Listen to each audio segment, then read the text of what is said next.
மனிதனுடைய வாழ்க்கையில் வந்து ஏன் கல்யாண தடை ஏற்படுது அப்படிங்கிறத இந்த ஸ்க்ரீனில் வர்ற ஒரு ஜாதகத்தை வச்சு நாம் பார்ப்போம்.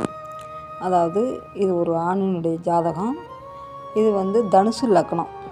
தனுசு லக்னம், லக்னத்தில் சனி, 2இல் வந்து மாந்தி, 3இல் வந்து சந்திரன் ராகு, 4இல் செவ்வாய், 6இல் வந்து குரு, 7இல் சுக்கிரன், 9இல் சூரியன் கேது, 10இல் புதன்.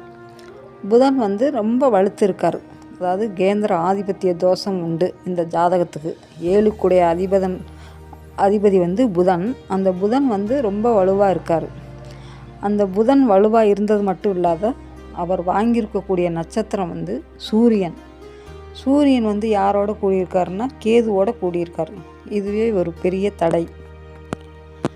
அடுத்தது 3ஆம் இடத்திற்கு 2 மாரகங்கள் வந்து தொடர்பில் இருக்குது. அப்படின்னா 3ஆம் இடத்திற்கு செவ்வாயும் புதன் தான் மாரகாதிபதிகளாக வருவாங்க இந்த லக்னத்திற்கு. அப்போ 3ஆம் இடத்திற்கு 2 மாரகம் அப்படிங்கும்போது செவ்வாயும் புதனும் நேராக பார்க்குறது பெரிய தடை.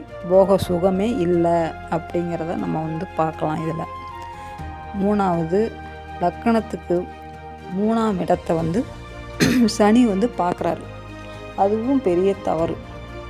இப்போ இந்த ஜாதகத்துக்கு இவ்வளோ தடை இருக்கும்போது கல்யாணம் நடக்கிறதுக்கு வாய்ப்பு வந்து ரொம்ப ரேர். எப்பொழுதுமே ஒரு ஜாதகத்தில் 7க்குடையவர் வாங்கிய நட்சத்திராதிபதிகள் வந்து ராகு கேதுவோட கூடக்கூடாது.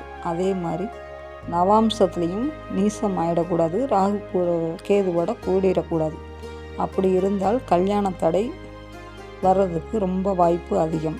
நன்றி.